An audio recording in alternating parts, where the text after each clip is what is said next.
Okay, recording in progress. Before we jump into Photoshop and we make our brick texture repeatable, let's kind of go over what the requirements are, some of the high-level overview requirements of Project 7. All right, so one thing I do want to mention right up front, because Diamond had a really good question. She doesn't really understand how to make textures. A lot of times we start using photo textures off the internet. You'll go and you'll search for example, that texture I used for the table. So you might want to try something like for the table, you might want to try wood plank texture. And you might want to go, obviously, large. So then what you want to do is you want to try and find a texture that'll work for you. So horizontal planks, that's usually pretty good because that's pretty much how those boards are laid out on the table.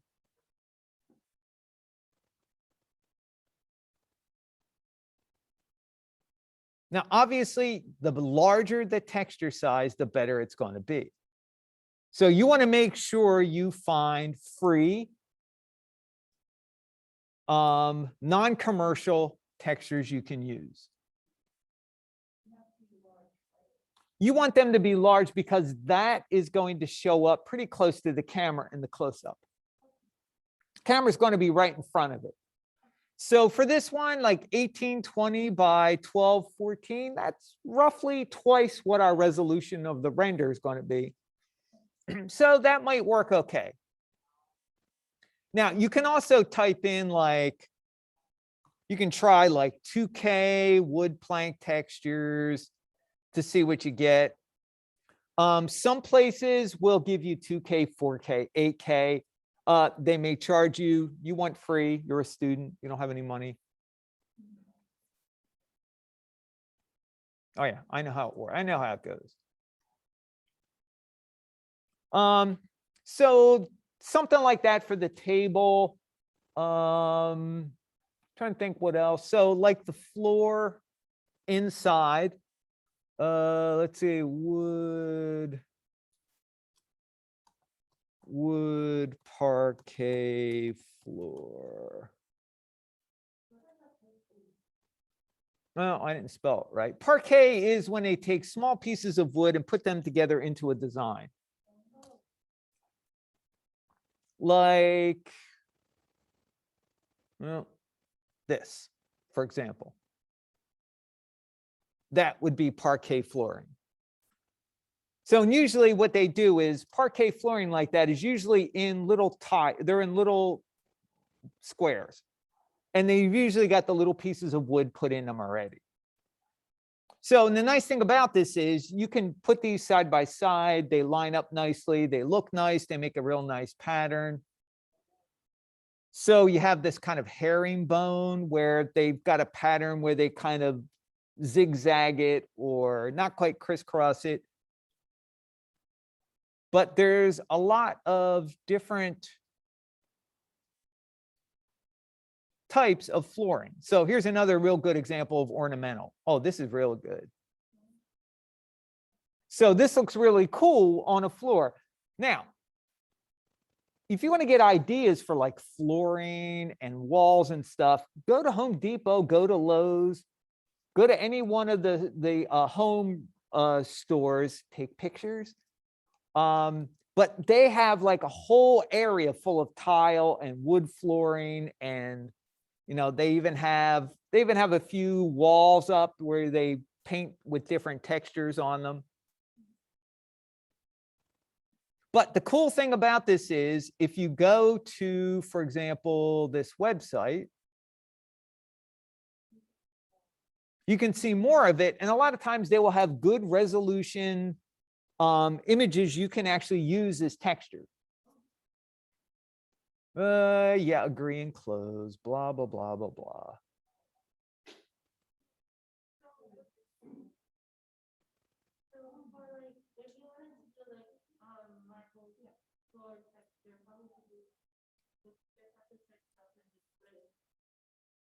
Well, you probably, well, a couple things. You want to find reference for an environment like you have with a marble floor. Because honestly, if most flooring for marble floors is probably not going to be in the living room. It's probably going to be a wet surface area. Because, I mean, I've seen marble floors in bathrooms. I've seen marble floors in hallways to houses, but generally not in the living areas unless, because it's so expensive, unless you're really wealthy. Was it?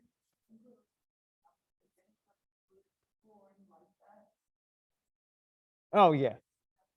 Well, you probably had a lot of like ceramic tile. Yeah, ceramic tile is really big because it's coated, it's hard, it's generally a good surface all around.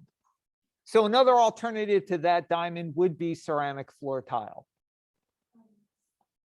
Now, you can find marble tile.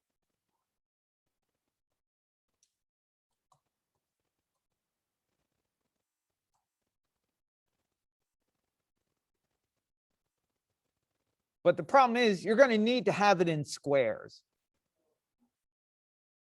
So this is marble look. This is actually vinyl tile. But it looks like marble.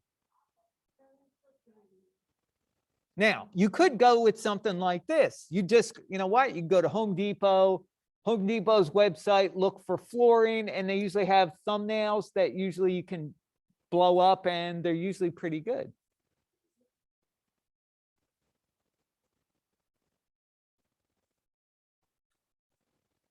So that's usually what I start with. Now, a lot of times when you're looking for a texture, right? Another thing you could look for is, well, let's go back to images. Wood texture. Large. Let's grab another search and do wood texture again. This time I'm going to go seamless. Seamless means it's already been made repeatable. So cool thing about that is you can scale it like we did with the brick, but you're not going to see seams in it. Now, let me just preface that by saying you get what you pay for. A lot of the free seamless tiles, actually, you can notice it repeating. But the really good ones are going to be almost invisible. You can't really tell. So you just have to kind of be aware of it.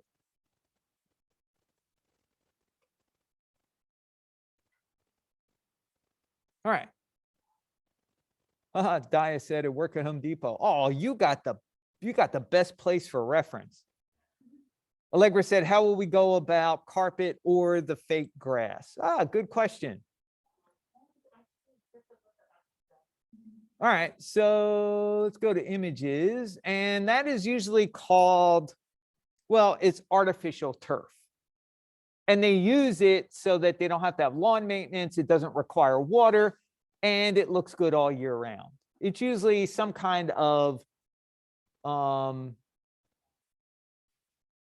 it's meant to be, not take the place of grass outside on your lawn, but meant to look like a grass space, and you use it outside instead of carpet. So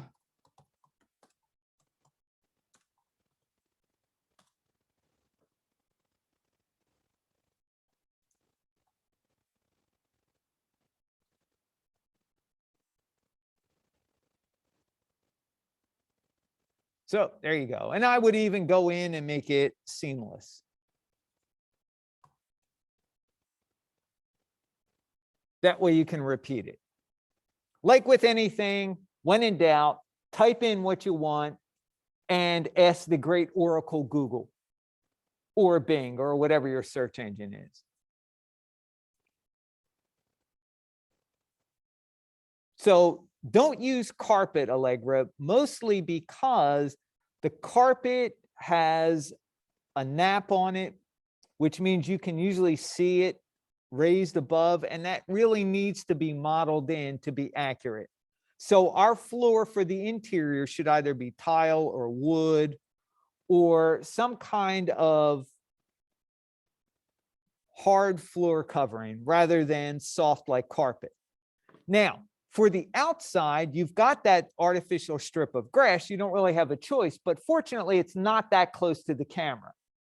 And if you do it, it'll look decent pretty much at any angle. In fact, if we go back here, you can see I've got artificial grass turf in the back there. And it's far enough from the camera where you can see the color variation and it kind of looks like it, and it works.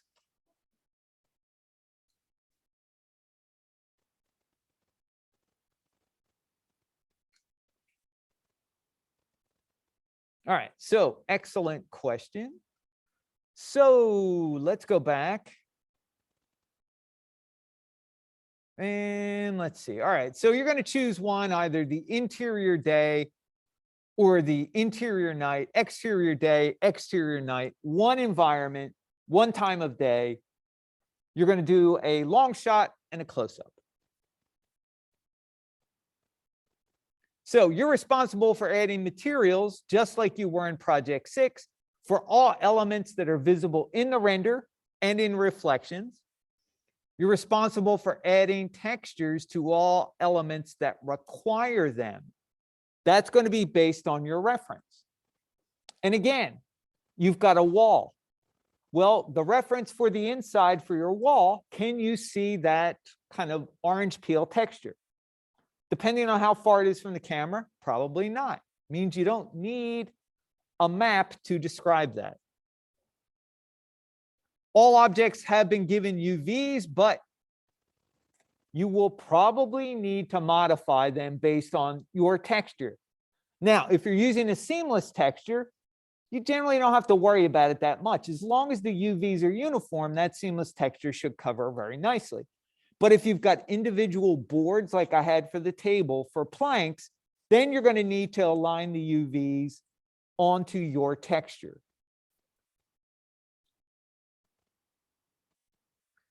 So once in a while, you may see missing UVs. Just know that objects like the bottle, the glass, the wine, you may not need anything on them. Can we use rolled face grass?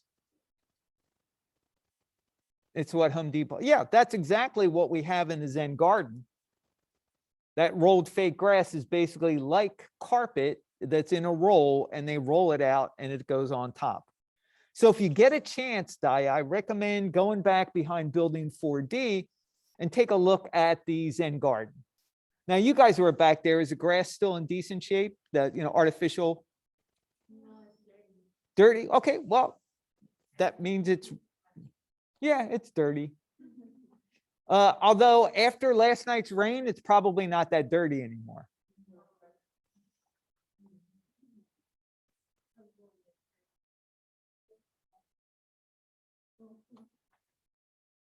All right, so for today, we're going to start working on some texturing. I'm going to show you how to make a seamless texture. But like I said, if you find a texture that's already seamless, that part's done, but you may need to make other maps from it. You may need a bump map for it. You may need a spec map. You may need a roughness map, depending on what your texture is for. So lecture, we're kind of going out of order since our ACD Tony Bagsby's at GDC. The normal lecture that he did, lecture 9, is substance. That's going to be lecture 10. And my normal lecture that I did in lecture 10 is going to be lecture 9. So on Friday, we're going to be doing projections. And you need to have at least one visible projection in your scene done in Maya. Now you can do projections, you can do decals in Substance, but we need one that's done in Maya. We're also going to work with Maya's layered texture. We're going to start layering textures on top of each other. So, and blend them together so we get the results we want. And that usually means if you've got like a water ring stain or you've got graffiti, that's going to sit on top of another base texture. It could be like a brick wall. It could be a table with wood on it. That needs to sit on top. So in order for that to work correctly, we need layering. And then lecture 10 is going to be substance. You are required to do at least one wood-grained object and one metal object in substance. Make the maps, bring them back into Arnold, or I should say Maya. So a couple of things about that. Everybody thinks, oh, do all my texturing in substance. No, you don't need to do that. Only do what you need to do in substance. You know, sometimes you can get away with a photo texture right off the internet and just adjusting the roughness or the speck on it to get the result you want.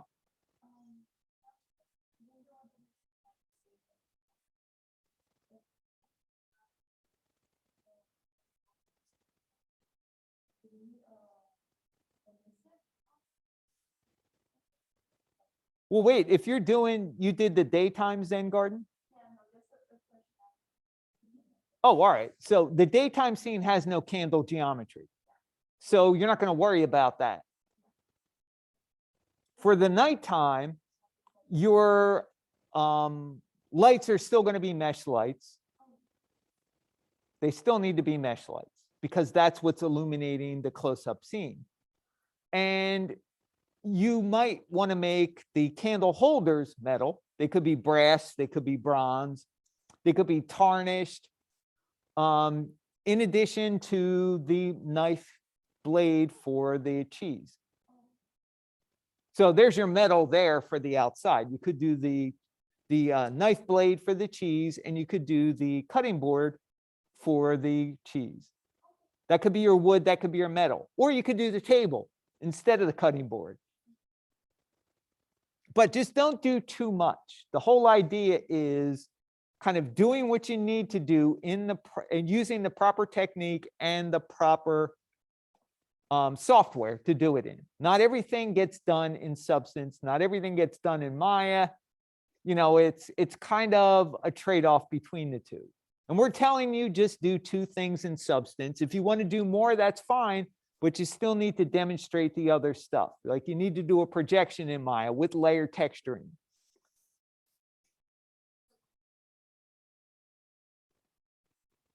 It depends on what it is. Like what object?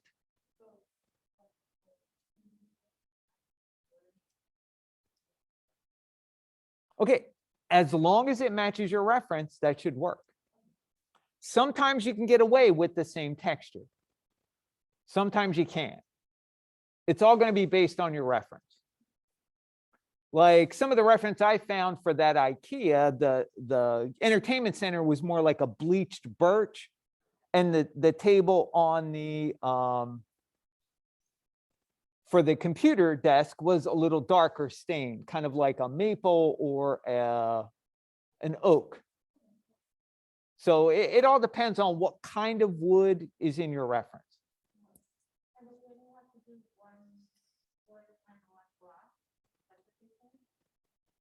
Nope. In substance, you need to do one wood-grained object and one metal object.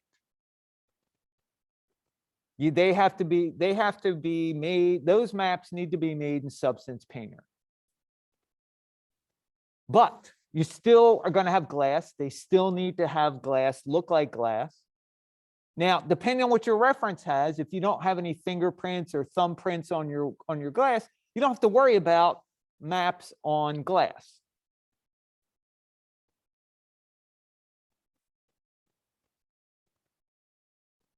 So it's kind of a cross between artistic and common sense decisions. Like, don't make more work for yourself. And if you want to do more work, you need reference for it. Like you say, oh, I really want to weather and make that wine glass look like it's been used. Okay, good, but you need a lot of reference for that. And you need to plan ahead, what kind of maps do I need? All right, I'm going to need a transmission map because I have to control which parts are going to be see-through And the parts that are really super dirty are not going to be see-through. You're going to need a spec map to adjust the amount of reflectivity, roughness map to adjust the amount of roughness based on that oily, greasy fingerprint or, you know, waxy lipstick stain on a glass or just any kind of wear and tear.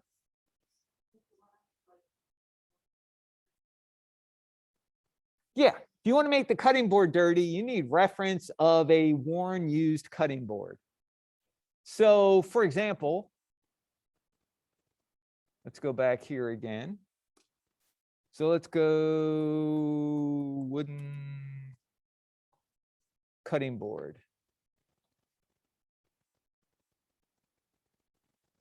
So generally, all of these are going to be really nice, brand new, shiny cutting boards.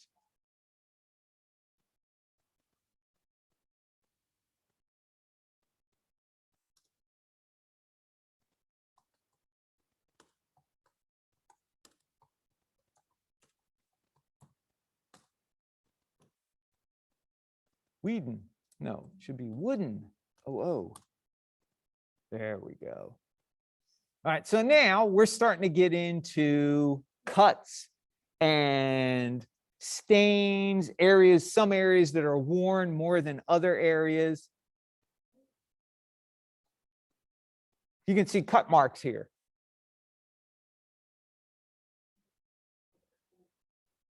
Yep, exactly.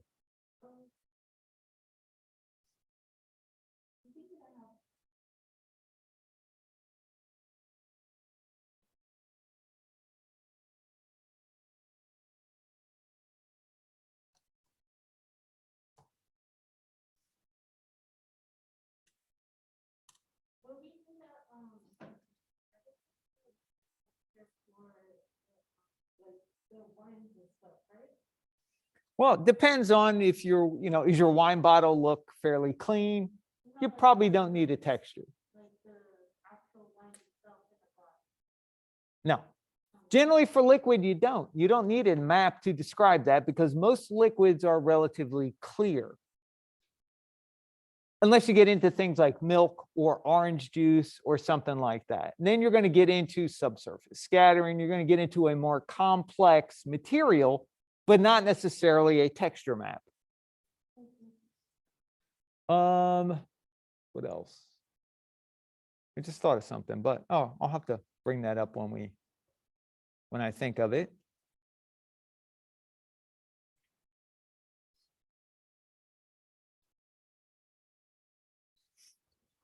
All right, so let's go and take a look at our map in Photoshop. So for this, I'm going to use the PowerPoint that I gave you guys. And this contains the workflow for taking that brick wall and making it repeatable. All right, so in your Photoshop files, I give you a brick wall texture, a floor texture, and kind of an alligator skin reptile texture. So here I've got it thrown into an interior environment with a wall, a floor, a couple of simple pieces of furniture. And I put the maps in as I gave them to you, which means they are not meant to be repeatable. So you can see there's the watermark on the wall. You can see that the top and the bottom don't line up. The bricks look pretty bad. You can see there's actual lines in the floor. There's lines in the, in the alligator skin.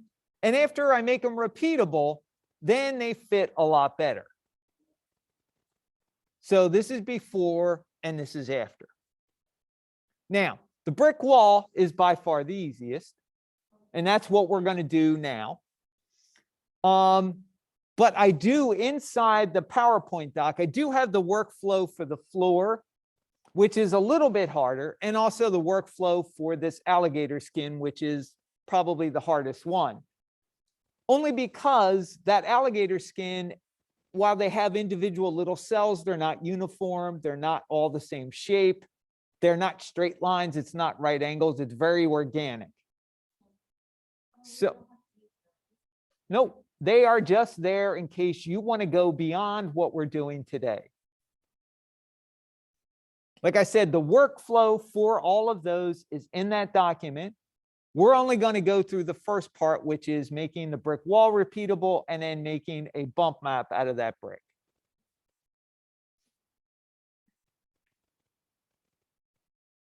All right, so objectives, good reference is always the most important thing.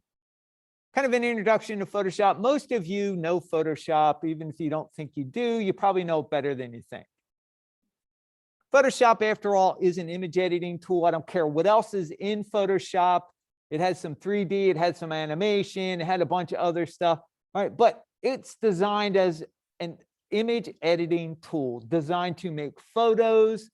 You can tweak photos, you can sharpen them, you can remove blemishes in photos, you can fix cracks, you can take red eye out. I mean, it pretty much is designed for photos. And we're going to use it like an image editing tool. Yes, we are going to make a texture from it, but we're still going to treat it kind of just making that image look better. So some of the techniques we use here, you could actually take some old family photos, scan them in, remove all the cracks, kind of get rid of blemishes or marks that may have been on the original photo. Using the same techniques that we use today, you can make those images look a lot better. All right, so you want to make sure when you're looking for textures that you don't have baked in lighting, baked in shadows, or baked in reflectivity. Baked in means they were taken, they exhibit those features when the picture was taken of them. So a lot of photo reference, you might find somebody left the flash on, which creates an artificial highlight, which is just the worst because you got to take it out in Photoshop, meaning you got to clone it out, make it look like it didn't exist. And then your own lighting should be what makes it reflective inside.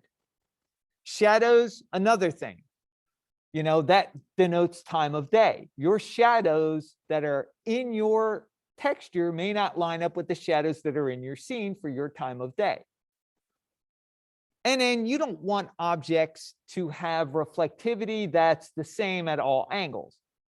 You want your object to be reflective because it's got a reflective material on it.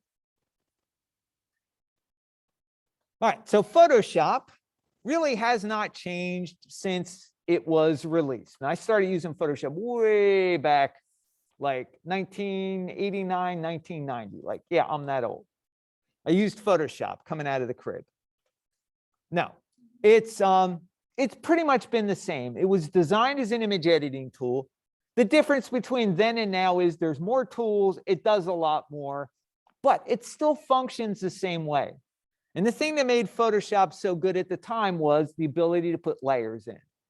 Until Photoshop, drawing tools, image editing tools, layers were not a thing. And then Photoshop came along and said, look, we can add layers so you can turn things off and on inside your image, and you can adjust and have control over each item separately, which makes a huge amount of sense. And layers are going to be really important to us because we are going to utilize what I like to call, well, it's commonly called non-destructive workflow, which means we are going to be editing the image, but we're not going to be destroying the original pixels. We're going to be putting layers on top of the original layer and altering the pixels based on how it blends with the layer below. So for example, when we go to paint seams out in Photoshop, we're going to be painting and putting those fixes on a layer above the original, so it covers it up.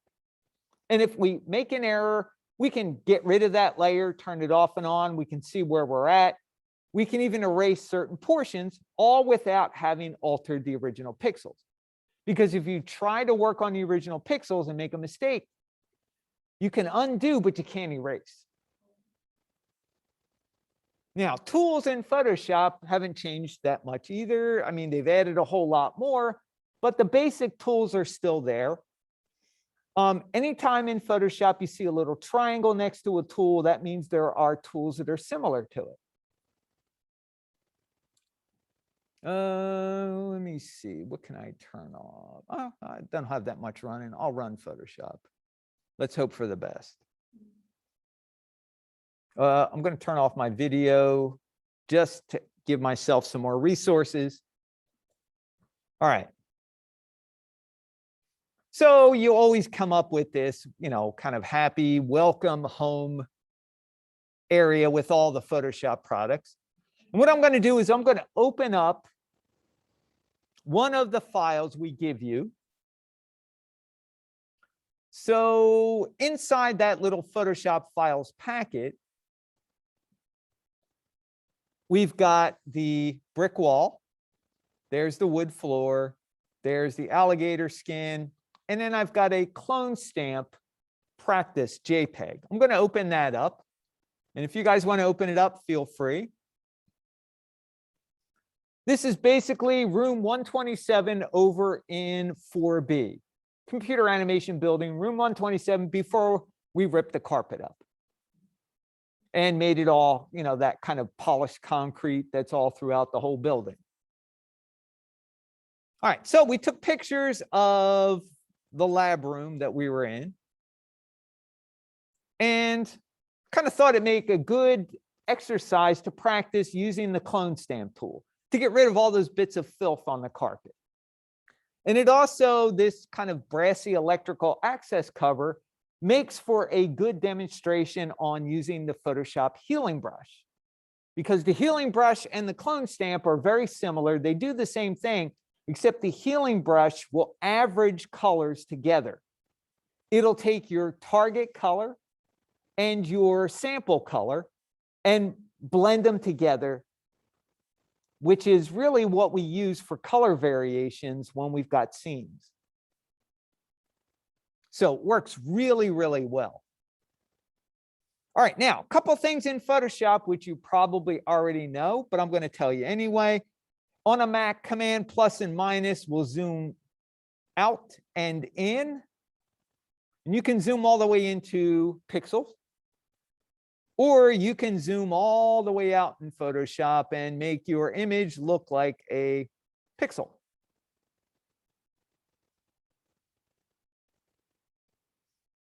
All right, so if you zoom in and out, it goes in predefined increments. So 100%, 200, 300. I kind of like to work as big as I can in Photoshop. If you want to move the image around inside the viewing area, you can use these, sliding bars here on the sides. But if you hold the space bar down, that gives you a hand tool that lets you pan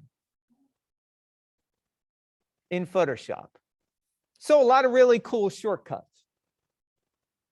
So Command plus and minus, and the pan tool, which is holding space bar down, lets you move it. Those work pretty much in any tool that you're in.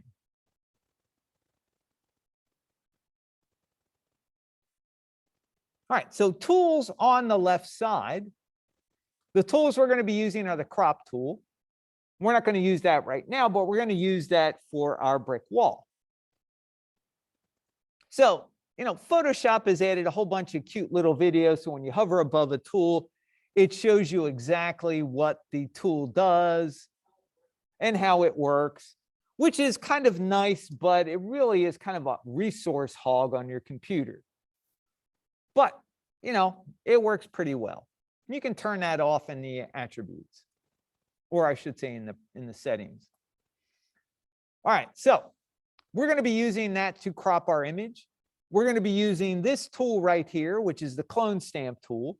And like I said, if you see a little dark triangle to the left, or I'm sorry, to the right on the bottom, that means that you've got other tools that are similar. So clone stamp, pattern stamp, we're going to be using clone. And the healing brush is usually 2 up from the clone stamp.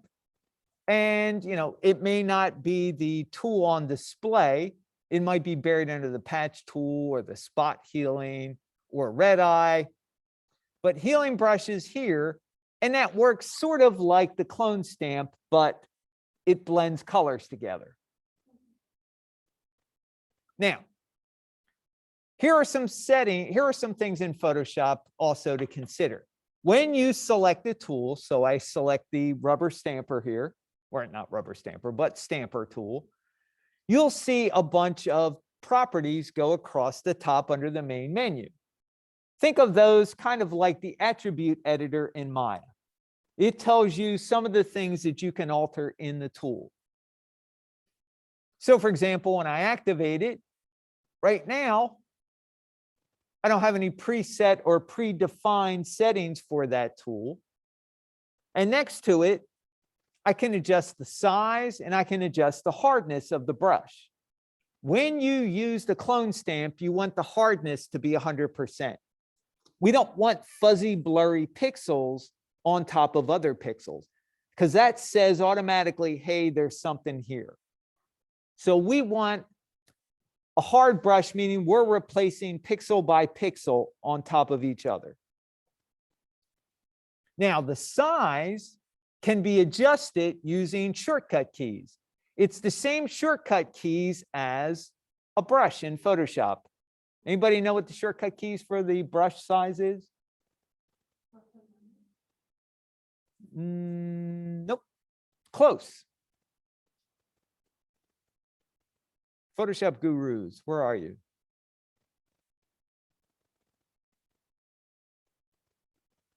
It's left and right bracket. The brackets are kind of down and to the right a little bit from plus and minus. So left bracket makes it smaller, right bracket makes it bigger. In predefined increments, but it really works well as a quick way to make your not your selection, but your paint or stamp area bigger or smaller. And we don't always use the same stamp area. Some areas we use are going to be larger than other areas because you don't need to cover that much. So left and right bracket is the size of your brush or stamper. You want the mode to be normal. We don't want any kind of special effect on that stamper. Opacity and flow should be 100%. We're not trying to feather weight like if you drew.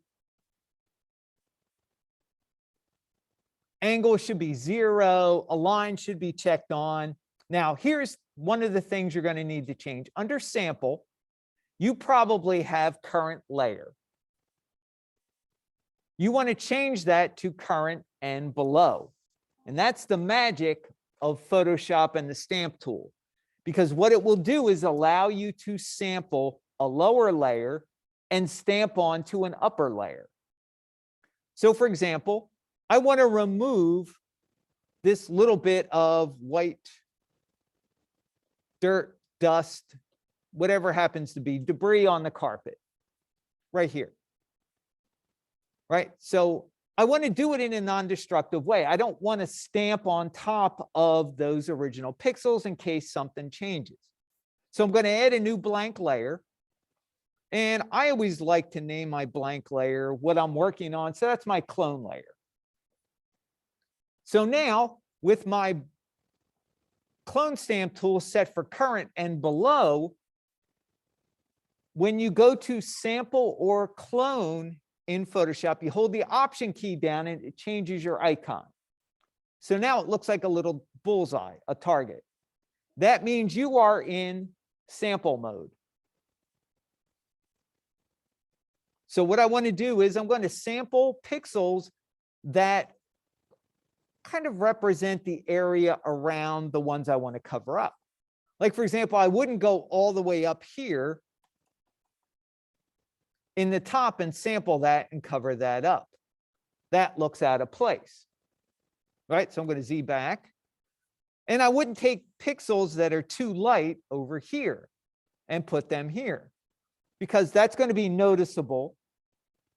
So let me Z back. So what I want to do is try to find pixels that are similar in value, color, all around this area. So for example, this area is pretty much the same. So let me take this area right here, sample that. And as soon as I release the option tool, I'm back to stamp now. So when I have option down, I'm sampling. When I release option, I'm ready to stamp. And I just come on top of it and click. So now, if you've matched the value pretty good in that area, you can't notice that there was anything there. So that's why what I did was I stamped it onto my clone layer, but I sampled below, and that's what this does. I sampled below, stamped to my current. So I can do the same thing for this little piece of dirt up here. I like to sample different areas so I don't use the same pixels all the time. That would be noticeable if you're using the same sampled area. So I'm going to come up here. Let's clone this area. Let's stamp it here. Now, if I don't like it, I can undo it. Let's sample again. Let's maybe go a little further. Let's go over here. Put that in. Well, it looks a little more random. So I can do the same thing here. Hold option down, click, release option, come over, stamp on top. And the whole idea is I can turn this layer off at any time. I'm back to my original layer and I have not altered pixels in any way. Now, when I get more than one layer in Photoshop, I'm going to save it as a PSD because saving it as a native PSD will save layers and it will also stop compressing your file. So when you guys get JPEGs off the internet, they are compressed, meaning that JPEG compression format basically throws away some information because it can recover it based on other pixels that remain. So for example, our room here. We took a picture of our room with the multicolor walls. Any of the pixels that were the same, like those kind of grayish colors in there, it would keep a few of those and throw the rest away. Because what it could do is it can compress the file, meaning it gets rid of information, and it can rebuild it when you expand it or open it. And that's how file compression works. Now, it's good, but it is what we call lossy, meaning every time you open it, you work on it, you save it, you open it, you uncompress it, you work on it, you save it, you compress it again. Every time you open and close and open and close and work on it and save on it, you degrade the quality. So if you open a file 10 times, you degrade it 50% from the original. So if you're going to work on something, I recommend open it in Photoshop, save it as a PSD, it'll stop compressing it. It'll keep the quality, and then until you're ready to use it in Maya or Unreal or wherever you're going to use it, save it out as the appropriate format. You know, Targa file, PNG, EXR, whatever you need. All right, so I can just continue doing this, you know, just kind of covering stuff up. I can even use it to get rid of, there's a little pull here in the corner where the carpet tiles kind of line up. Maybe I don't like that, so I'll come over here, kind of sample this area, come over and then stamp it on top. So now I kind of got rid of that little pull there, and it's a little less noticeable. Now for big areas, I may go in and I may, instead of making my brush gigantic and plopping this down on top, the more pixels I have, the more noticeable it's going to be that I'm covering something up. So I still like to keep my brush sort of small. And what I'll do is just sample, yeah, different ones all around. So it looks kind of random.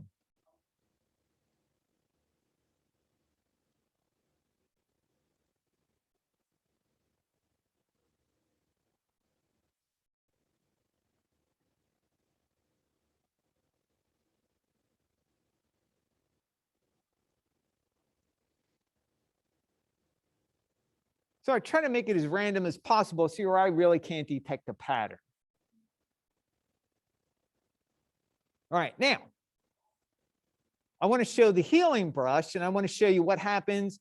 So if I try and clone this out just using the regular clone stamp tool.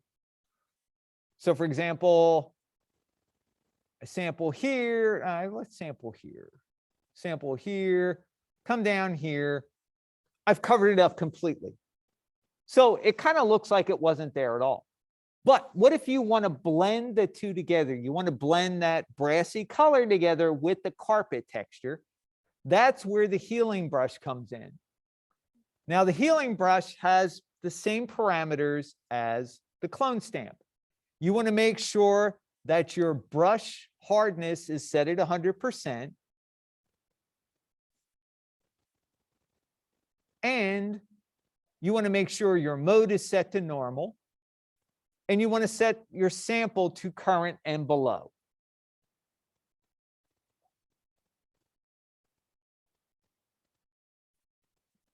Yep, option is Alt for window people. Yep, absolutely.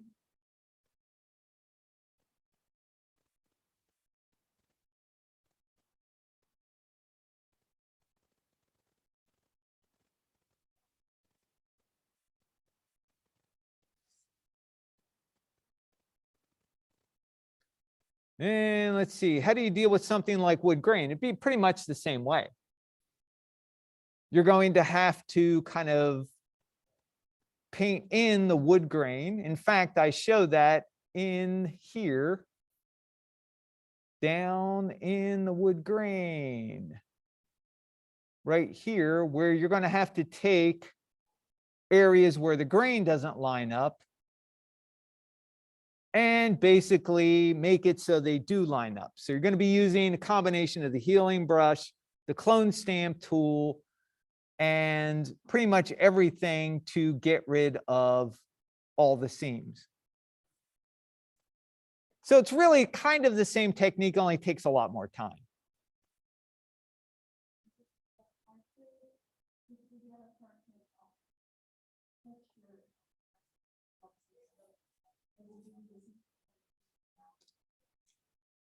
Yes, but I would highly recommend that you don't try to use carpet on the interior, because you really need to have geometry modeled for depth in carpet. Because ideally, you should be able to see some kind of nap or some kind of fiber stick up, especially from that long shot. Carpet, unless it's modeled, it looks flat and weird. Now, having said that, theoretically, you could use a bump map on it, or you could use a displacement map. Depends on the carpet. Generally, we just try and steer you away from doing carpet at this point because it is a lot more advanced. But if you want to tackle it and you're pretty confident in your skills, yeah, that's fine. But just get all the other requirements first before you tackle something really difficult. So it's good to be ambitious. We're not trying to steer you away from it, but get all the requirements done and then go back and add more. Like you might want to have a wooden floor plan. Well, you get a wooden floor. You really want carpet, but do a wooden floor or do a ceramic tile or a vinyl tile floor. All right. And then you get done everything else and you go, you know what? I really want to put carpet on. Then start working on the carpet. So you don't run out of time spending all your time working on carpet, but everything else kind of gets forgotten.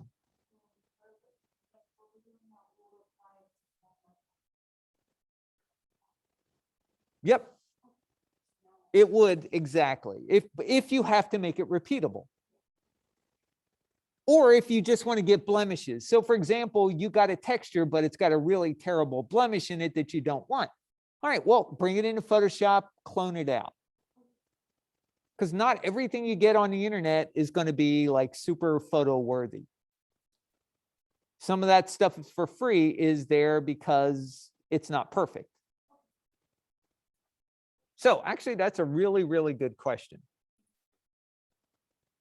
All right, so I want to show you how the healing brush works. It works identical to the same way that the clone stamp does. So I hold Option down, or if you're on a PC, it's going to be Alt. You hold it down to clone, you release the Option key or the Alt key, and then you come down and you stamp. But now notice, instead of completely covering up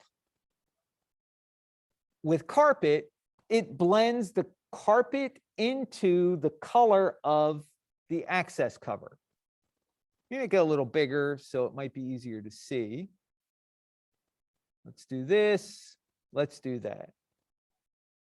So it's blending that color into the carpet texture.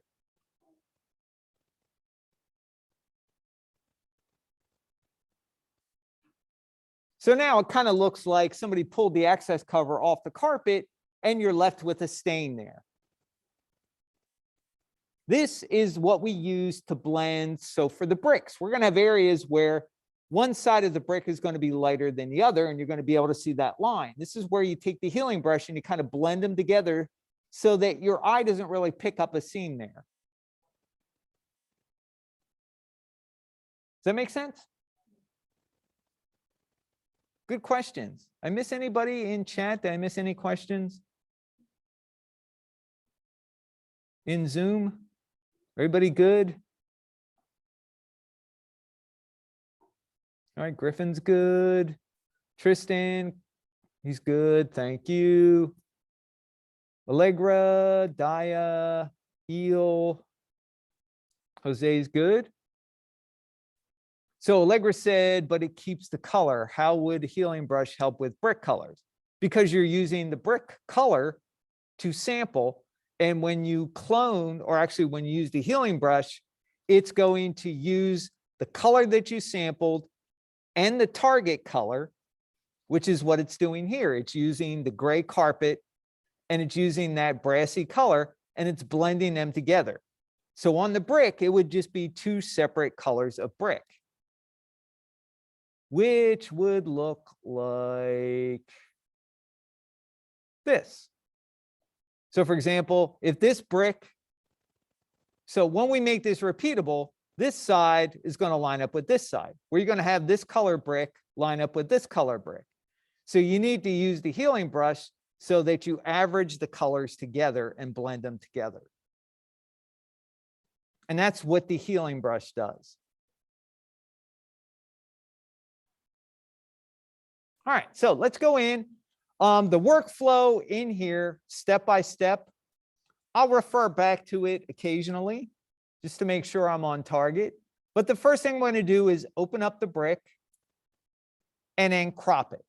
And when you crop it, you want to keep it square, because when you repeat something or tile it, you want it to be square so it stays uniform. So let's go back to Photoshop. At this point, I did some work, so I'm going to save it as a PSD. Why is a PSD? Because it will keep all the information. 2021-07.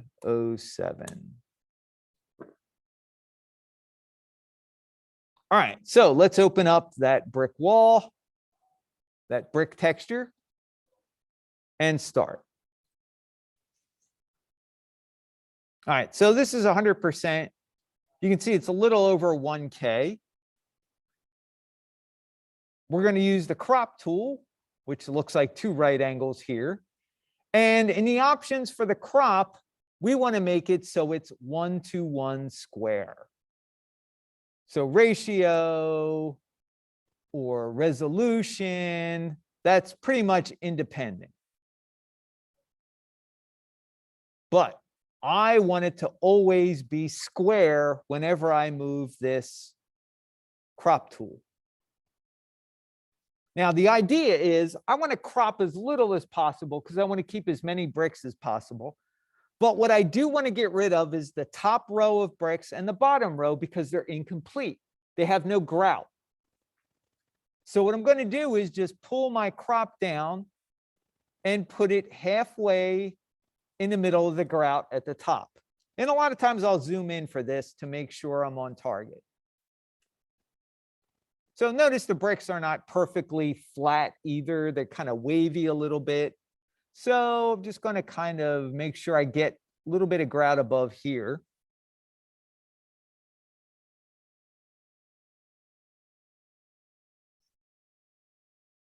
And now I'm going to look at the bottom and go, well, I want to get rid of this also. So I'm going to pull this up.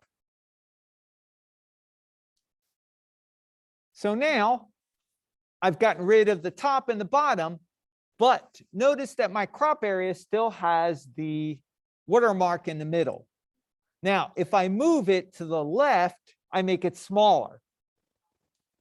If I move it to the right, I make it bigger. So what I can do, though, is move the image under the crop area just by clicking the center and moving it over.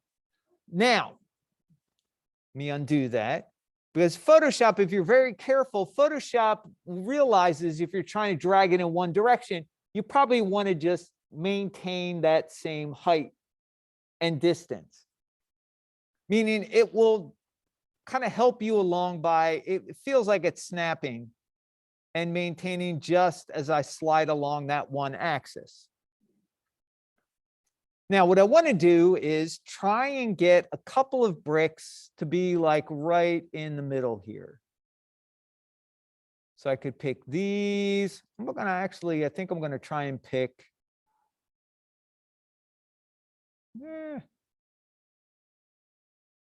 Right there. I'm going to try and pick that and that. And this one's a little off, but that's okay. Now, what I see is, okay, that one lines up pretty good. That one, there might be a little bit of a extra brick here. I'm looking here, there's a piece that's getting cropped off, but that piece will line up and fill in over here. Top should line up with bottom. This will probably work. But what I'm going to do is I'm going to crop it and then do what's called an offset in Photoshop. Offset in Photoshop allows us to see what it looks like if we shift the image over. It'll show it tiled. And when we shift it over, we'll be able to see where the seams are. So to complete any kind of operation in Photoshop, you hit enter or click the little checkbox up here. And now I've cropped it. Now, at any point, I can go back or I can just not save it, open the original. But what I want to do is apply what's called the offset filter. Now, filters in Photoshop can only be applied to a single layer at a time. If you need to try to apply it to multiple layers, you're going to need to duplicate those layers and combine them. But I'll show you that when we get to it. So I'm going to go filter. Oh, one thing I forgot to point out was before I cropped it, let me Z back before I cropped it. You can see that my image is 1361 by 904. So let me go back and redo it, redo my crop. And now you can see that my cropped area is 787 by 788. And you say to yourself, whoa, wait a minute. You said that that was square. Photoshop should keep it square. Well, if it's within 1 pixel, it is square because Photoshop can't crop it half a pixel where it landed.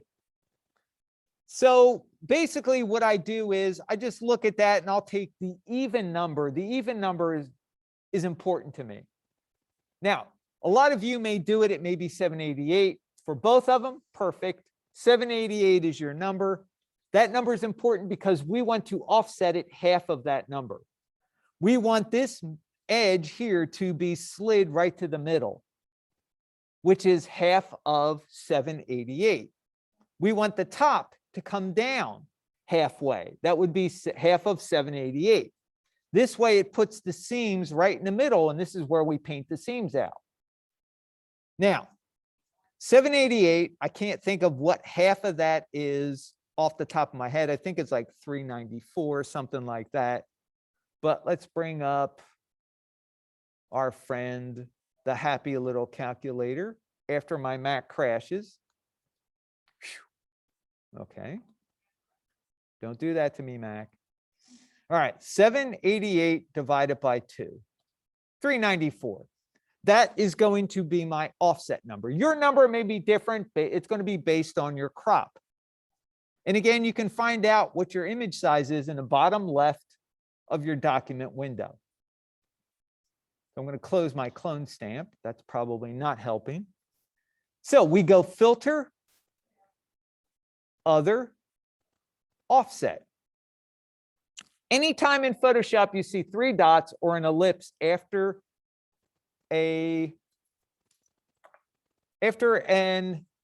menu item, you're going to get a dialog box with user input. If it has no ellipse, that means it's going to perform that operation and not ask you for any more information. So offset. Now, your offset is probably going to be set horizontally and vertically for 0.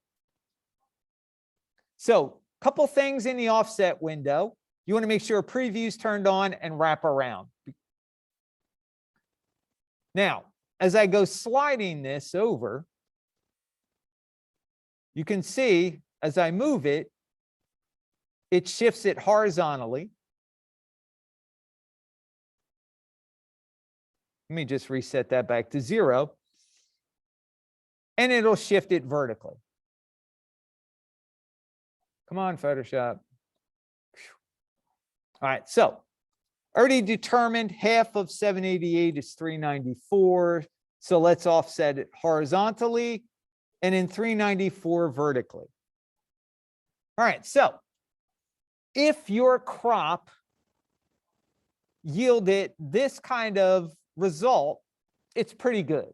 We're never going to crop out all of the blemishes, but you may have like really wonky looking grout in there, or you may have huge bricks that are all over the place. The idea is if you crop it carefully, there's less work to do in cloning. All right, so this will work because I can clone out that little bit of grout at the top and the bottom. You can see I've got some, color differentiation. I can do that with the healing brush. So all in all, this was a pretty good crop. So I'm going to click OK. I'm going to get out of the crop tool. And I'm going to go File, Save As. I'm going to save it as a PSD. Why a PSD? Because I want to keep the compression to a minimum, and I want to keep my layers. Source 2021-07. Put it back in. There we go. So now I'm going to create a new blank layer, put it on top of my default background, and let's call our new layer clone. So I'm going to take my clone stamp tool. I'm going to zoom in a little bit so I can work. And what I want to do is clone out this little area here. So again, resize your brush, brackets, left, right bracket, hold down Option, or if you're on a PC, Alt. What I'm going to do is put it right on this edge right here, so I can kind of shift that edge over here. All right, don't like that. Didn't work that well. Let's do it again.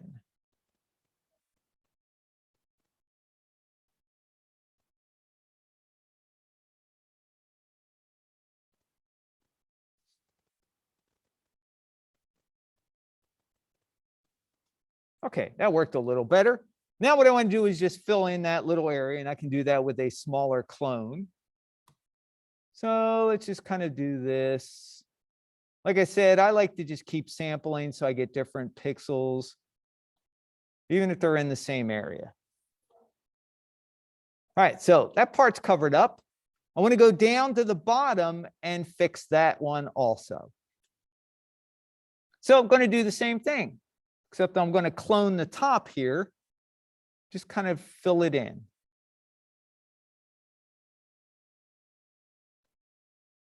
Some people like clone stamping because it's very therapeutic. Some people don't. I don't mind it at all. All right, so here, color variation. I could outright clone it, but I'd rather blend the colors together a little bit better. So I'm going to use the healing brush. So I'm going to make this a little smaller. Let's hold down Option. If you're on a PC, it's Alt. Actually, let's get the same color here. So what I want to do, there you go. You can see it does a really good job.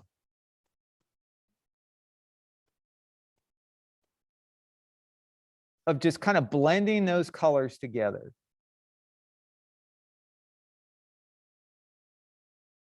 So I'm just going to go down and fix any areas like this little area right here. I think I'm actually just going to get rid of that and make that all grout. So this little area right here. Let's make my brush smaller. I want to go back to my clone brush. Let's sample.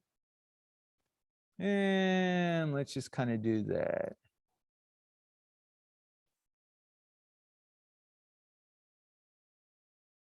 So again, I always like to keep sampling. This way I'm always getting different pixels all over the place.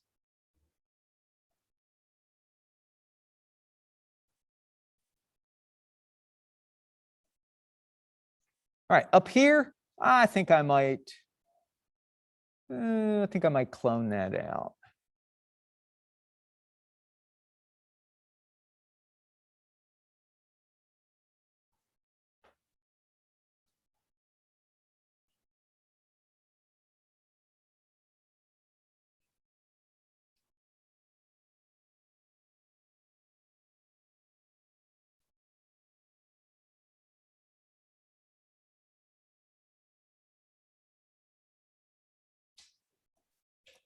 So you just kind of take your time, go through.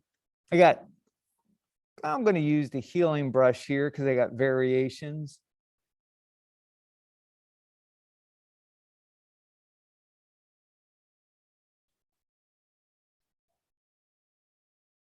And it does a really good job of blending the two together.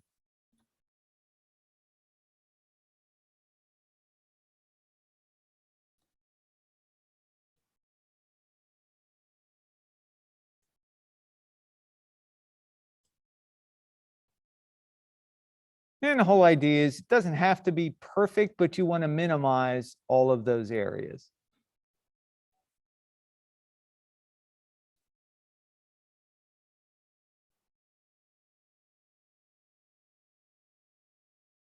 Let's zoom back. There we go.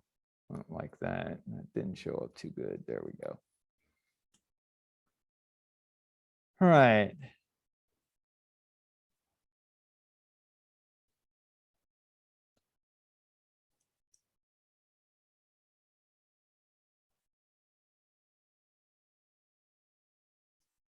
All right, just want to kind of look through this real quick. Let's zoom out. So now we don't have to offset this again because once you fix the seams in the middle, we know the edges line up already.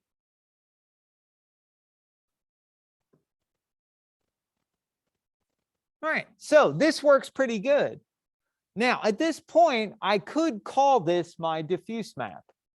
But what I want to do real quick is, oops, I got rid of that. Let's fix that one. Oh, hey, I did fix them, duh. There we go. Put that back on. So I'm going to hit save my layers in Photoshop. I'm all set to go.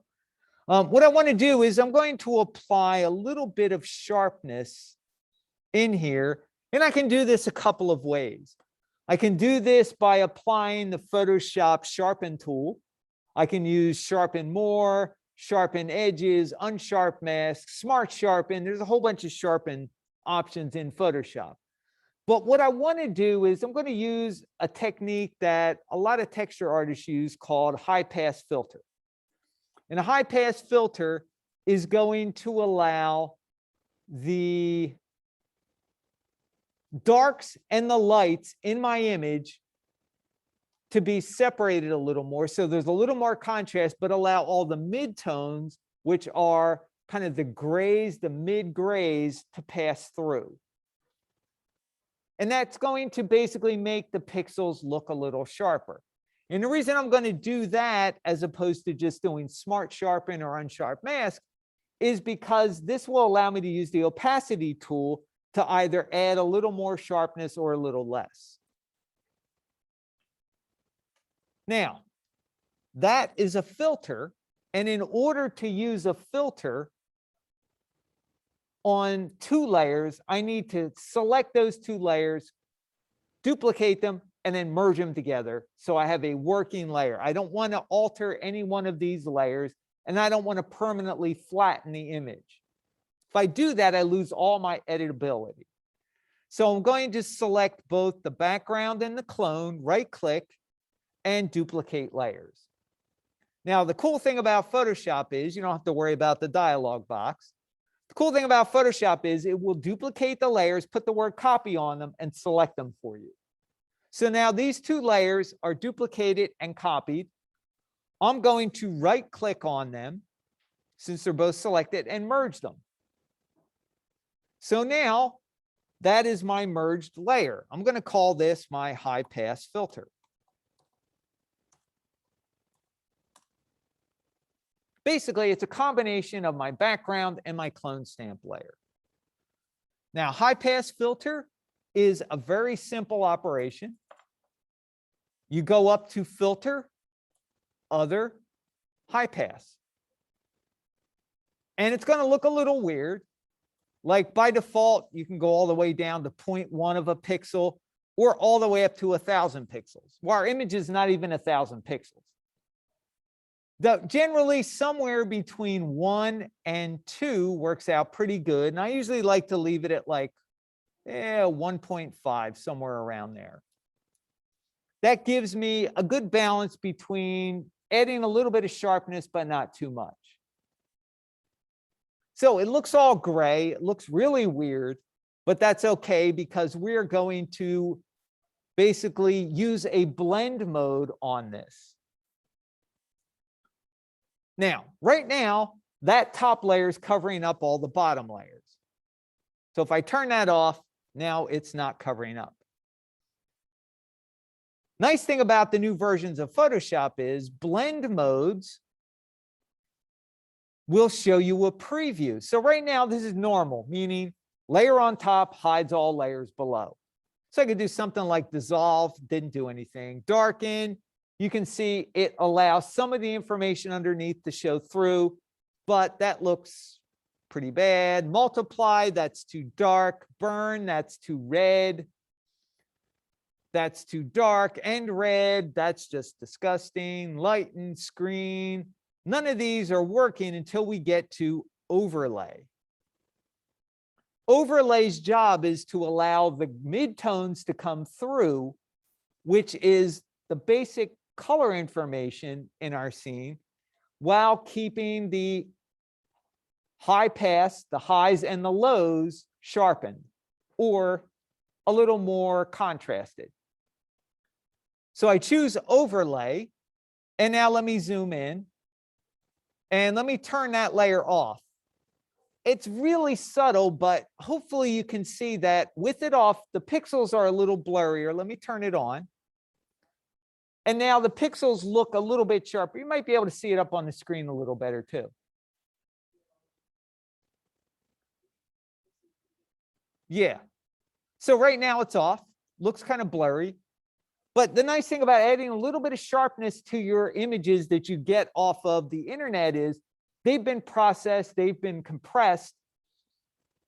They've also, as you compress them, they get softer, meaning that pixelization that you see in your images really translates to blurry looking images the more you work on them. So if you take it into Photoshop, you don't have to use high pass. You could just use sharpen. Throw sharpen on it, see if it looks better. If it looks better, use it. If not, undo it, try something else. But just tweak your images a little bit so that they look nicer. It'll make the difference between something looking like, that looks okay, as to, wow, that looks pretty good. And that's really what you want. All right, so high pass filter in, and like I said, I can adjust the amount using the opacity control. I can dial down how much sharpness I want. Should the offset be set back to 0 before doing this? No. We don't have to set the offset back to 0, Allegra, because at 0, we cropped our image. So we know everything in the middle of the image is good. And what we did was we moved the edges to the middle and the top, the side edges and the top edges to the middle. We painted out the seams so that when we go to repeat this, we know the middle is going to work. So we don't really need to put the offset back. I understand what you're saying. And it would seem like you would want to, but you really don't need to.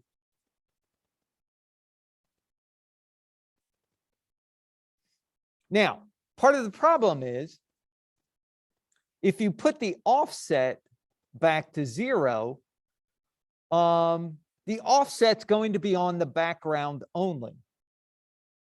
So the problem is that if you turn the background offset back, the clone and the high pass filter are separate layers, so they are not going to return to 0. So we have to process everything in its final stage after we've repaired it. Because right now, everything is a separate layer, right? My clone layer, if I turn that off, I've got all my blemishes.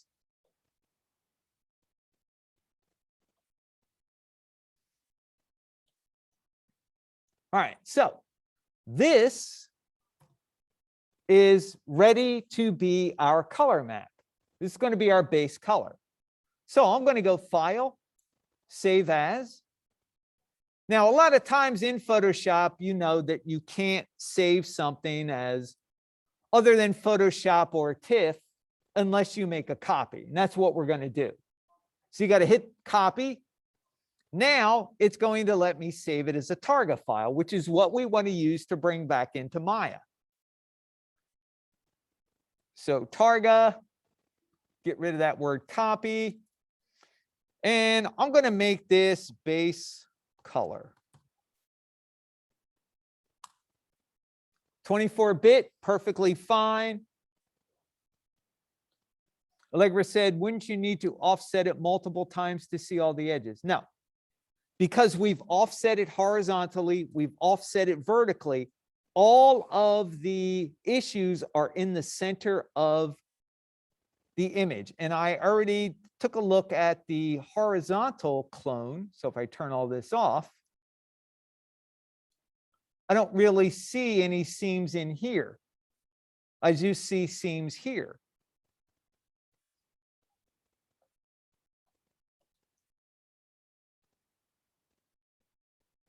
So, as I said before, when we had our original image before we offset it, right, everything looked good because we cropped it. We know everything works on the sides.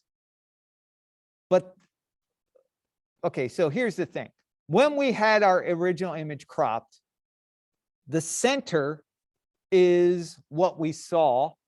And when we offset it, the centers became the edges. So since the centers were good before we cloned, when we offset, we moved the edges into the middle. We cloned the middle here, so we don't have to worry about offsetting. Does that make sense? No. Okay. So let's go back. Let's go offset. Let me turn off all my layers. Cancel that.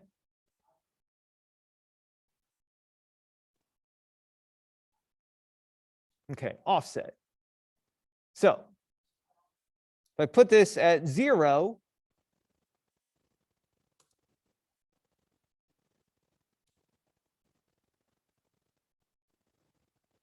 when I hit when I hit OK, it offset everything. So let me put this back to 394.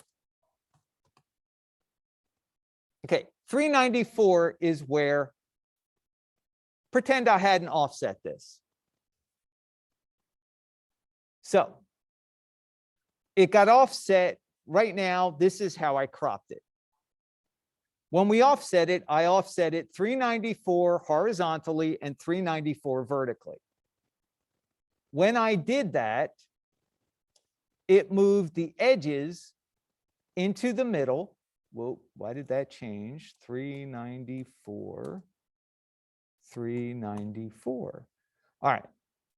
So when I offset it 394, originally this was at 0. When I offset it horizontally and vertically, it moved the edges into the middle. We painted the seams out, so now the edges are fine. It has to be offset by half of the original file size, right?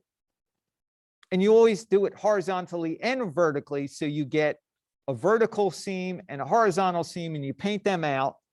But everything else, this middle part now, we know is beautiful.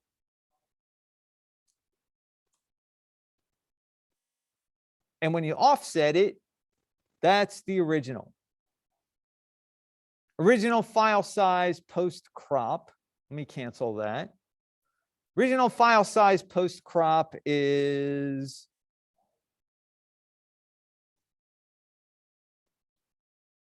1361 by 904. When we cropped it, mine became 787 by 788. And you want to offset it half so that this goes in the middle. So left and right go in the middle, top and bottom go in the middle. Yes. Wait, you moved it by half of the crop, so I'm going to assume not the original file size. No, if you moved it the original file size, you would just be putting this all the way over on the other side, which means it would be right back where it was. You want to take this corner and move it halfway in. You want to take this top and move it halfway down, which is what we did when we offset it. Does that make sense? So, and we leave it here because we don't need to offset it anymore. We've got our clone in there. We've got our high pass filter. We're all set to go. Now, the last thing we want to do here is we've made our color map. The last thing we want to do is make a bump map for this.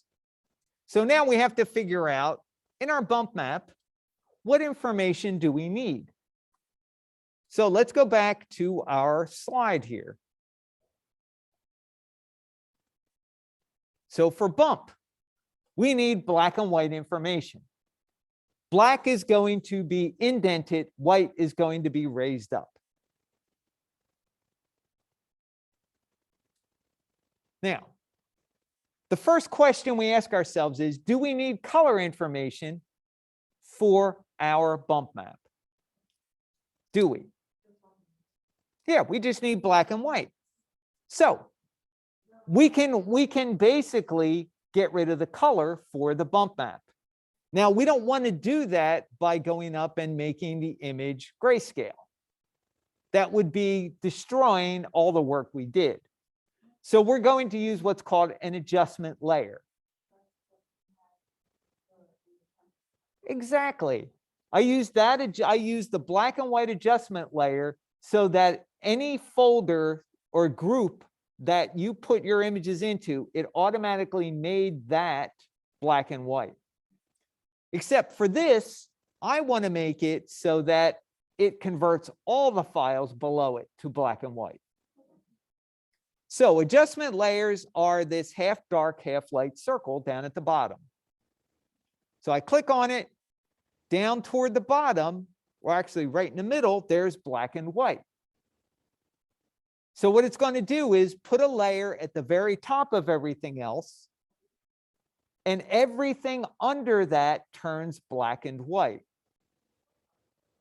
So I don't have to adjust the reds, the yellows, the oranges.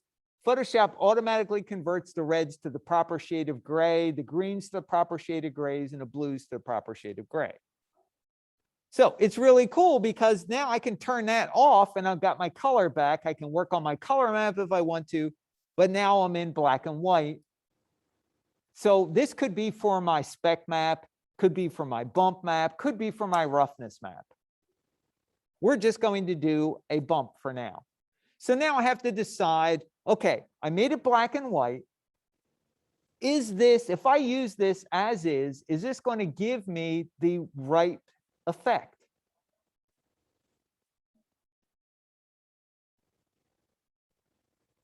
Why? Yeah. If we use this as is, since the grout's lighter than the brick, it's going to look like an ice cream sandwich. It's melted. You take a bite of it and all the ice cream is going to ooze out. It's going to bulge. And actually, if you look in our back lot back there, one of the houses on, it's supposed to be like New Orleans, Bourbon Street back there. One of the effects that some of the older houses in New Orleans have is they have the mortar from the bricks kind of oozing out. So it bulges a little bit. But that's not the norm for bricks that we see. We usually see the grout indented and the bricks usually kind of sit out. That makes for a nice silhouette. So we need to basically invert this. To our rescue, another adjustment layer. So we go down to adjustment layers, go all the way down toward the bottom, and there's invert. So now we flip it, and now our grout is darker and our bricks are lighter. So this would theoretically give us everything we want.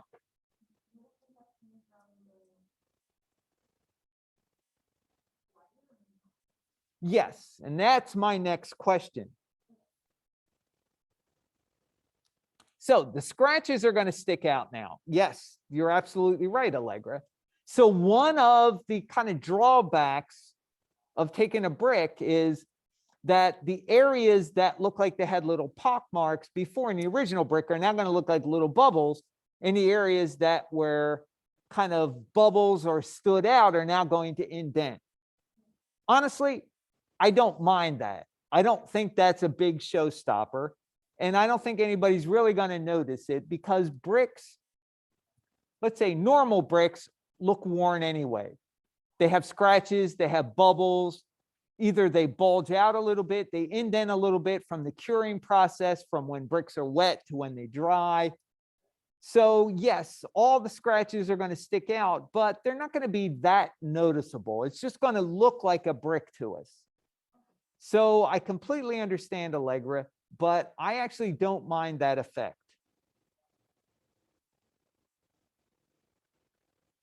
So what I'm going to do here at this point is use something to get a little more contrast between the dark and the light. And that requires me to use another adjustment layer. And I can use contrast and brightness levels, curves, exposure. They'll all sort of give me the same result, but I prefer levels. And the reason I prefer levels is because I get this little histogram here. It's basically a graph showing me where all my information is in the image. And you'll notice that there's a big, huge spike in the middle of the image right here. That is the midtones. Most images contain a lot of mid-tone information or grays, like 50% gray, roughly around there. Now, all the way on the right are my highs. They're my whites. Notice there's no pure white in here at all. Even the areas that look pure white are not. There are no pure blacks in here either. So we've got a lot of what I like to call wasted area in this image. So I'm going to make the brightest part of my image, I'm going to pull it down right to where the curve starts to slope up, and see it's making it a little brighter as I do that. So I'm going to pull it down to right about here. I want to make my grout and all the darks a little bit darker, so I'm going to start to pull this to the right. going to kind of put it like, right about here. So now I've got really darks, really lights. Now I can move my midtones around. So if I want my whole midtone area to look darker, I can drag this midtone to the right, and I've increased the dark area, or I can drag it to the left, and I can make it a lot lighter, which is kind of what I want to do. I want to minimize all those scratches and dents in the brick. I just want them to be noticeable as imperfections rather than, wow, that's like a crater or that's like a mountain on top of that brick.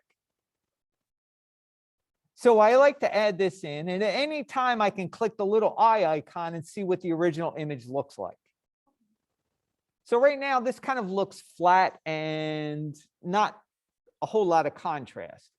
But with that levels adjusted in there, now I'm set, and now I think this would make a suitable bump map.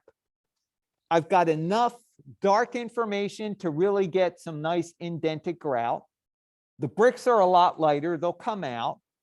And we've kind of minimized the scratches and imperfections on the bricks a little bit, so they just show up as wear and tear rather than just, you're really noticeable and it draws your eye to it.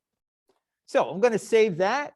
And this, when we save as, will become our bump map. So again, we need to save it as a copy. Click on that. Go back, save it as a targa. Let's get rid of the word copy. And I'm going to put the word bump here. So I know it's a bump map. Hit save, 24-bit. Life is good. I should be able to theoretically take this back into Maya now and drop it in. So I know we're running over a little, but I think I just want to finish this part and show you guys how to bring it actually back into Maya and utilize it. All right, so I'm going to quit out of Photoshop. I've saved my PSD file. And at any time, if I want to get back into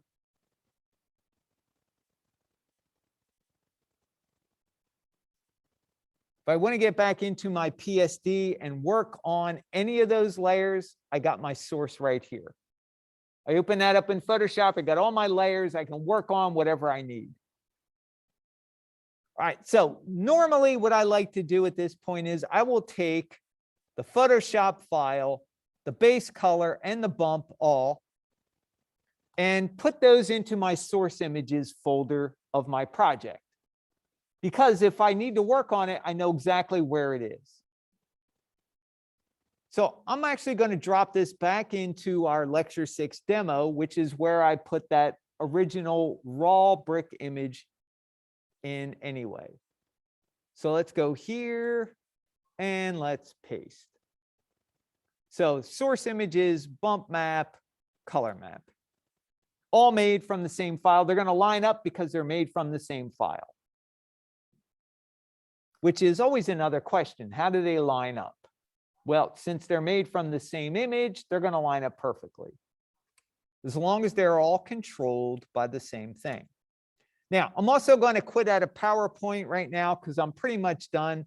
But all the workflow I just did is listed right here. Down to making it black and white, inverting it, adding in levels, adjusting it. So I'm going to quit just to save resources.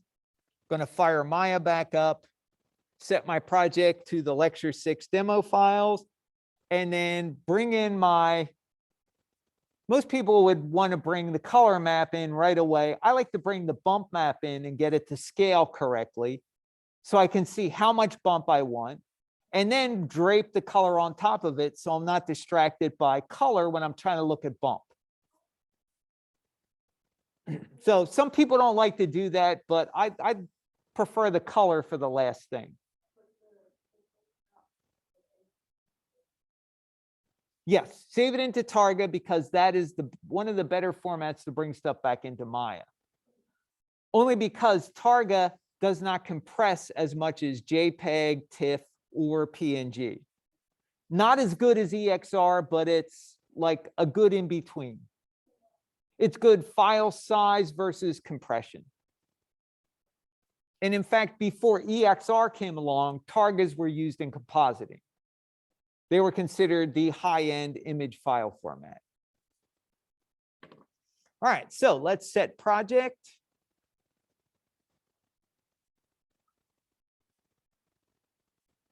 There we go, right here. Let's open the scene file up. Lecture 8. Now, what I'm going to do is take a render of this so I can kind of get an idea of what this looked like before.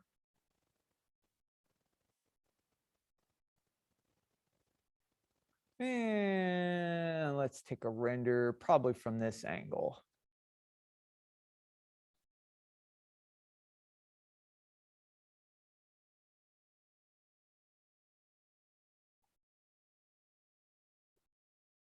All right, so I'm going to save that snapshot. And what I'm going to do is select my ground plane, assign a new AI standard surface to it.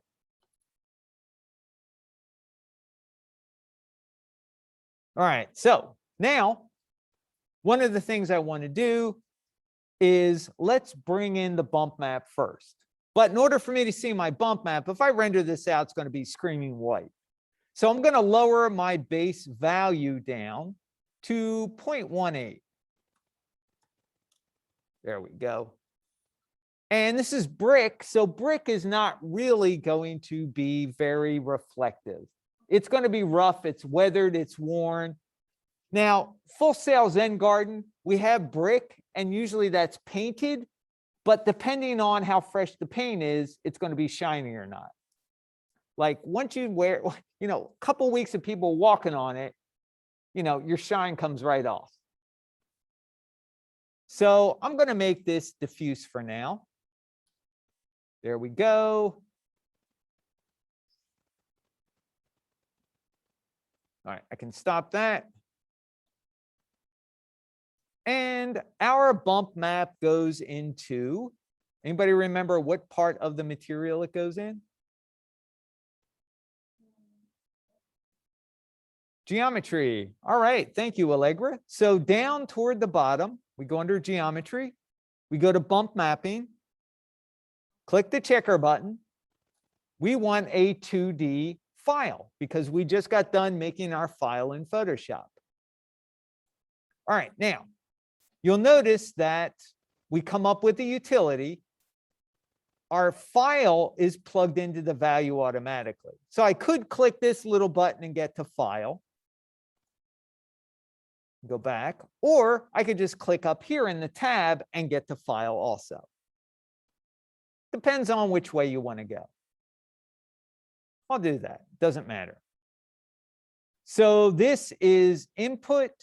This is output. This is input. That's what those two arrows going two different sides are. All right, so here, this is where I plug in my brick wall bump right here. So now you'll notice that I can see sort of a preview in my viewport. It's not very good, but it's there. So if I render it out, it sort of looks like that. Now, the first thing you should notice is we always have way too much bump intensity, the amount of bump. Remember, it's all artificial and we're not really changing geometry. It's faking shadow. So let me go back. Actually, let me go out to the bump. And let's drop our bump down to like 0.1. All right, looks a little better. Well, let's go to 0. So 0, there you go. No, let's go 0.1. Well, let's try that. So actually, even in the viewport, it looks a little better. So Let's go with adjusting how many times it repeats. What I'm after is to get a scale sort of like that.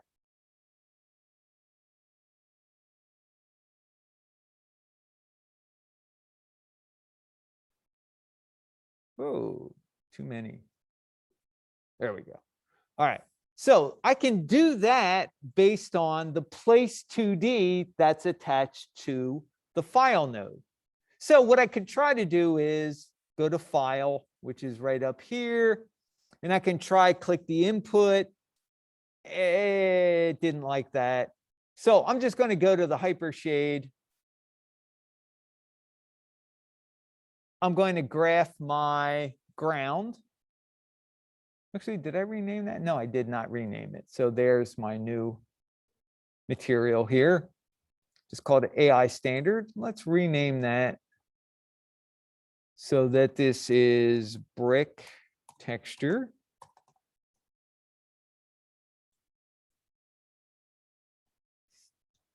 All right, brick texture and base, come on. What I want to do is select the place 2D, and this is where I can get it to repeat. So let's try 2.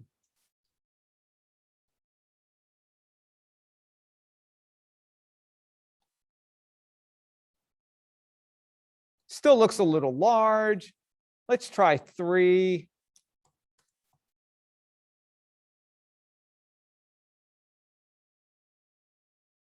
That looks a little better. And you can see, even just looking at my bump map, there's a lot less noticeable repeat than there was with the original.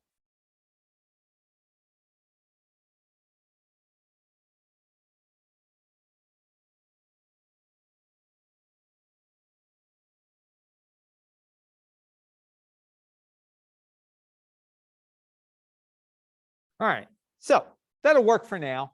You know, I would always base all of this on reference, the scale of my objects in the scene to the scale of the patio brick.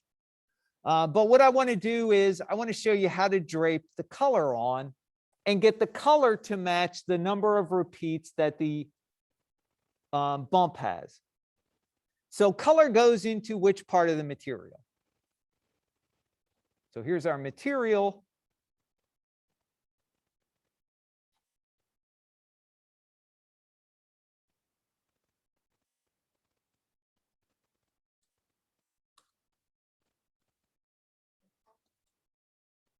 What's that? Yep, into the base color. Very good. All right, so base color, let's click the checker button. Let's get 2D texture file.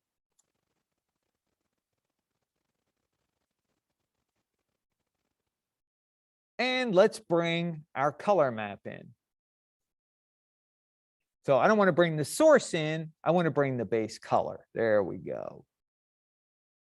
So now you'll see right away that the base color is much bigger in scale than the bump. In fact, it looks kind of silly. So one solution would be to say, well, can I just make it repeat the same number of times that I did in my bump? And the answer is yes, you could manually do that. But wouldn't it make more sense to have one place 2D drive both the base color and the bump file? This way you change one of them, it changes all the maps. And that's exactly what we're going to do. So it's a little tricky the first time you do it. Let me turn off the render. Is the render done? Because, man, I got a lot of lag in Maya here. Come on. I believe in you, Maya. You can do it. No, Photoshop is not open, and I don't have my talking head video on. But part of the problem is just because you quit out of Photoshop doesn't mean it gives up all the memory. Just because you quit out of Maya doesn't mean it gives up all the memory. programs are not perfect in releasing all memory. So, yeah. Let me close this. See if that helps. Is that any better? Nope. All right, just gonna have to live with it.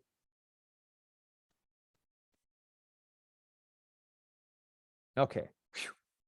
Running very slow. Okay. Well, fortunately, I think I can do what I need to do. All right, so here, let me kind of fix this. Let me save my scene also. All right, I hate the way sometimes Maya stacks stuff because it doesn't make sense to crisscross. All right, so this is the place 2D that I have set up. And I want this place 2D to also drive my color map over here, which is file 4. So if I click on that, I can see it's my base color. So what I want to do is I want to have this drive this. To do that, we need to use the middle mouse button and a modifier key. The modifier key is the command key in Maya, and we use the middle mouse button. So we take our source place 2D, which is this one right here. We hold down command. We click on top of this little, it's a level of a level of detail icon. It kind of looks like a Burger King icon, like 3 little burgers stacked on top of each other. All right, so hold command down, middle mouse click, you drag and drop it on top of your file node in the upper left corner. There's a little kind of square that has an M for Maya, and release.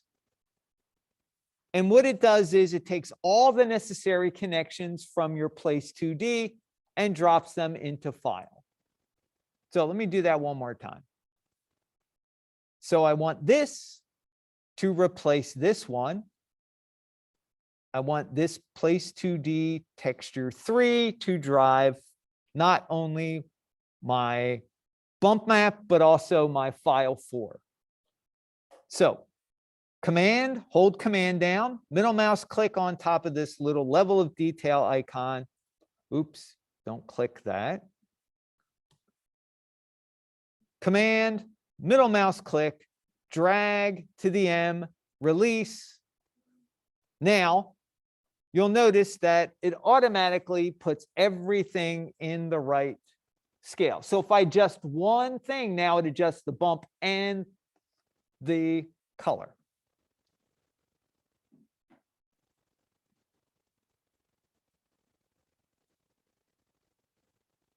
So now, if I render this out,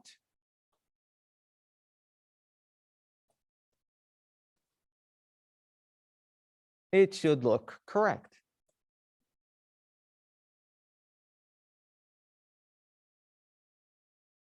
So we started with this flat. You can see it's not meant to repeat, and it also looks very flat and uninteresting. So we put in the bump map. We got the bump map to repeat to the right scale.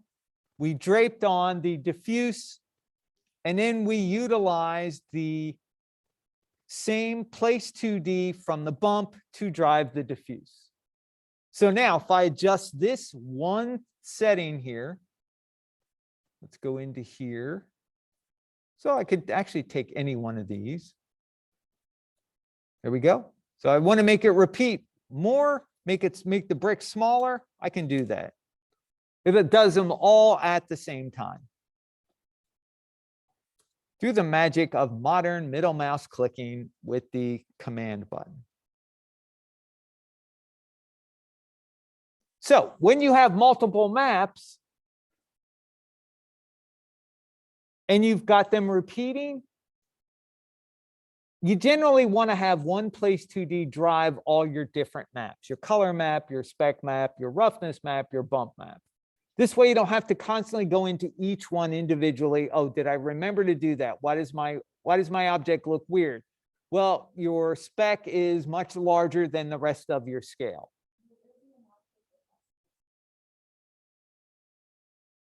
It depends on your reference.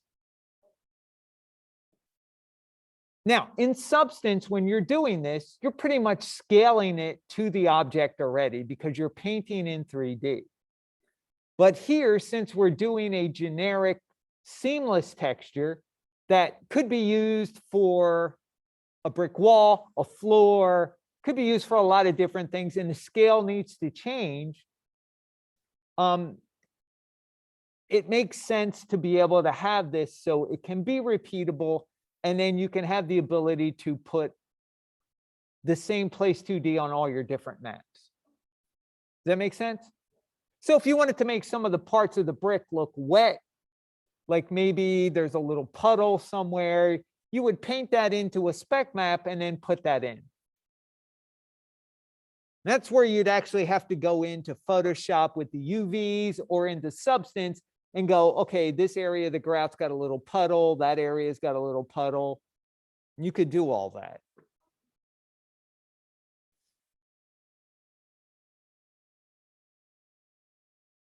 It's a visual representation of that mummy commercial, mummy movie, yeah. All right, so I know a lot of information. We ran over. Thanks for hanging in there, guys. Any questions before we break for lunch? What's that? Yeah, well, I expect there to be later on. No problem with that.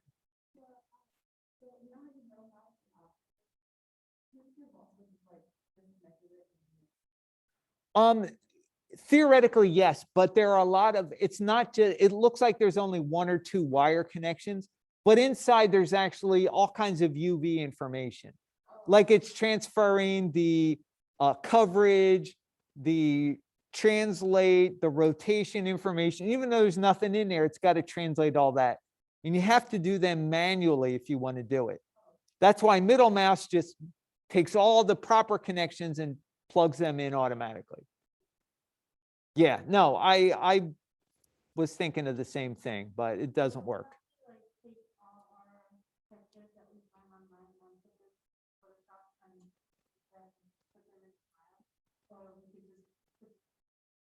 Oh, say that again. I'm sorry. Would we have to take all the textures that we find online into Photoshop and then take them into Maya after fixing them, or we could Well, if the images you download off the internet, some of them you may want to sharpen, some of them you may want to like desaturate the color on. You may want to fix them up a little. If they don't need any fixing, you can try taking them into Maya and see what they look like. And then if you get into Maya and you go, wow, whoa, that's not what I expected, then you might have to go back into Photoshop, tweak it a little, and then just drop it back in Maya. When is lab and how long does it go for this week? Well, it's going to go for 4 hours usually every day, but we're running a little late here. So lab for today, we're going to go to lunch at 11:45. So you'll come back to lab at 12:45 and it will run till 3 like we usually do. Frank has an open lab tomorrow if you're interested. We'll have lab on Friday like we usually do. So I'm not sure if that answers your question, Allegra. Is that what you were asking? Okay, good. So don't forget, I'll be on Discord tomorrow from 10 to 4. We'll have class on Friday. You were confused by the Thursday is the optional Zoom open lab that we run every Thursday. That is for online and campus students. And Frank runs that in case anybody who doesn't have portfolio can go in there and get help. Now, I'm in Zoom or I'm in Discord and we can share screen, but if we've got a bunch of students who have the same problem, it's easier to do it in Zoom than in Discord. Discord's not very friendly with multiple people and screen sharing. It's okay, but not nearly as good. All right. So Adriana, any questions? Okay. Gotcha. Allegra, any more questions?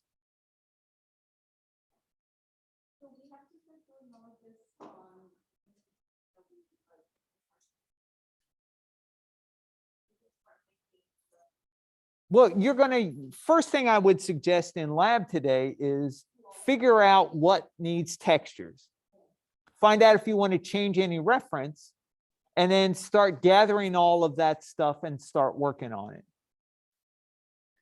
Let's see, Daya, any questions? Diamond? Good. Okay. Eel? Questions? Griffin? Jasmine? Good. Jose? Tristan? Damien, any questions? Okay. Good. All right, guys. So have a good day, and I will see you on Friday. Come back to lab at 12:45.